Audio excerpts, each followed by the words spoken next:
I don't think you necessarily have to watch too much police action or be terribly knowledgeable to understand that if police are investigating a crime, they go through a series of steps. First step is they often get a tip. Either they see something or they hear somebody report something, or they are approached by somebody about an issue and they begin an investigation. And that investigation includes, maybe setting up a stakeout, looking up at the leads, verifying what they have been told by the informant, etc. And then they move forward with their investigation, secure in the knowledge that they will have to gather enough evidence to convict someone. Well, none of those elements really factor in to online sexting cases because, first of all, it's not an investigation. I repeat, they're not investigating anything. There hasn't been a tip. There hasn't been a crime committed. There hasn't been anything. It's simply trolling. So see if this makes sense. You don't have a tip. There are no victims. Okay. But you have to make some money here. You have to have some crimes that you have to focus on, right? You have this big grant. The grant says there's a big, big problem, and the problem is with child predation. So where are you going to pick up all of these so-called pedophiles? I mean, we're told by the police they're everywhere, but they usually don't look everywhere. They only look some of the places. And a number of tips they don't even look at all. So you don't have a tip, but you do have a treasure trove of unwary, innocent people that you can go after. And yes, some are perhaps willing to cross the line. So you don't have a tip where you know somebody is likely to take a bait. You simply fish. That's very important.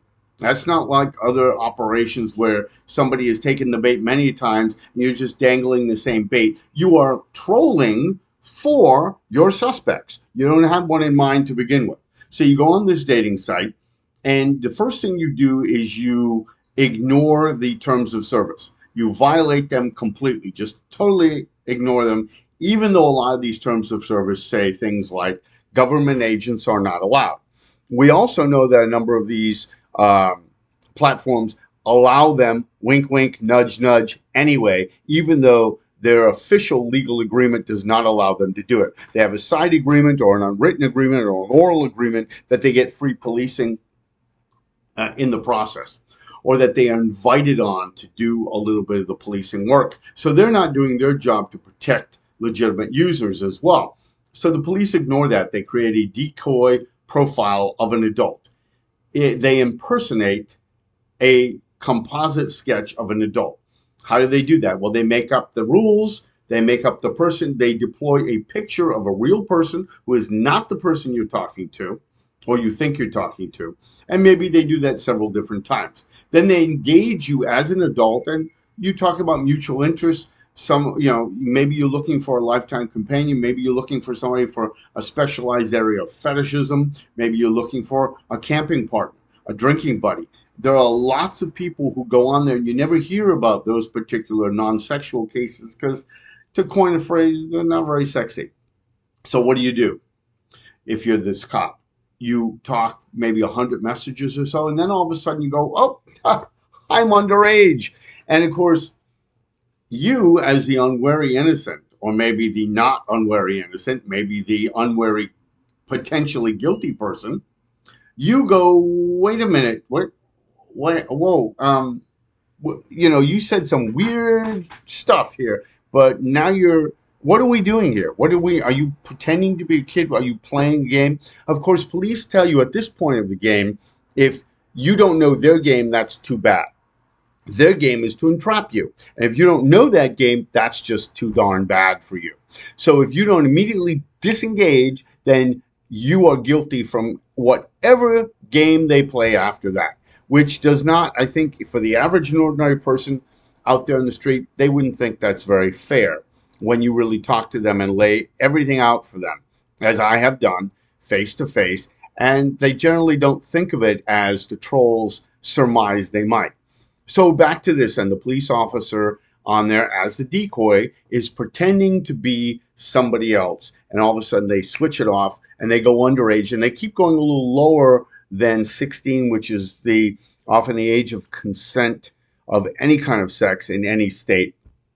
Many of them are 18 now, but they go as low as they can. They go below that. We've seen some instances where they've gone down to 12 or 13.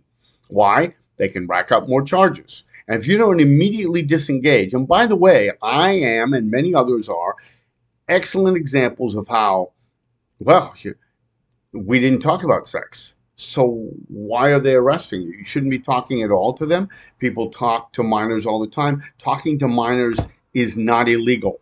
It's what you say to them in the furtherance of a crime that's illegal. But remember, police are not investigating a crime. So at what point do they go from trolling, though, to an investigation? So they create the circumstances where an investigation can begin and then they are now investigating? That seems like it's a big step toward entrapment. It's really hard work, police work, but it's especially hard work if you not only have to create the criminal before you catch the criminal. What do you think about that? Is that something that's fair and correct and right? Is that a good use of police time? Remember, there's a lot of money on the line and they have to prove that they can catch those pedophiles. And if you have a stakeout for somebody who's supposedly hitting on a girl at a bus stop, that's much harder. You get one. But if you do this, you can get 15 or 20 in one sitting. Is that really an excellent use of police resources? Think about it.